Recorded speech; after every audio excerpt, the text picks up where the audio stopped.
Bonjour, aujourd'hui on va parler de l'art de l'initiation d'un moment de sexualité et donc de notre langage porte d'entrée. Parce que différentes personnes ont envie de rentrer dans la sexualité de manière différente. Il y a certaines personnes, si on se glisse avec eux dans la douche et qu'on commence à toucher, caresser, délicieux. Il y en a d'autres, ça va pas du tout, on ne fait pas ça. Certaines personnes ont envie de douceur, de tendresse, de câlin. D'autres ont envie qu'on leur pose directement la question.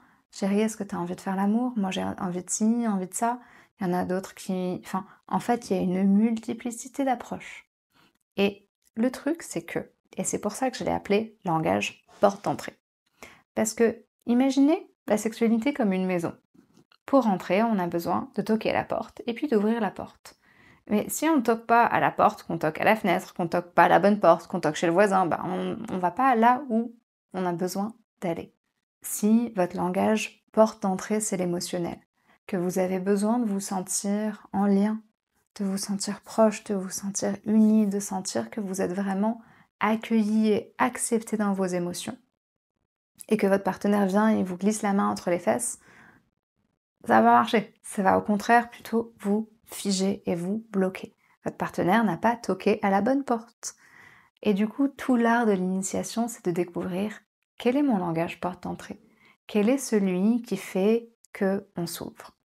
Mais alors attention, déjà on n'a pas tous un langage porte d'entrée très particulier. Et puis surtout, une porte d'entrée, ça nous protège. Idéalement, dans un monde dans lequel il n'y a pas de violence, il n'y a pas d'insécurité, tout le monde se sent libre, c'est communiquer avec facilité sur leurs désirs, la sexualité. En fait, on aurait tous une porte d'entrée assez fluide et on pourrait rentrer dans la sexualité et se sentir excité par plein de choses différentes. Mais comme c'est pas notre réalité, comme la plupart d'entre nous avons du mal à communiquer, portons du tabou, avons des blessures en lien avec la sexualité, petit à petit, on va rigidifier une manière d'entrer dans la sexualité qui nous protège et nous évite d'aller vivre des expériences qui sont désagréables. D'ailleurs, il y a un quiz gratuit pour identifier votre langage porte d'entrée, mais j'ai aussi créé un quiz approfondi euh, qui permet de vraiment aller explorer qu'est-ce que ce langage porte d'entrée. S'il est un peu protecteur, un peu rigide, vient protéger. Qu'est-ce que ça nous évite? Peut-être pour le langage émotionnel, ça nous évite de nous sentir objet. Ça nous évite de trop nous exposer émotionnellement avec quelqu'un qui n'est pas disponible. Enfin, il y a plein de choses qui nous permettent de nous protéger.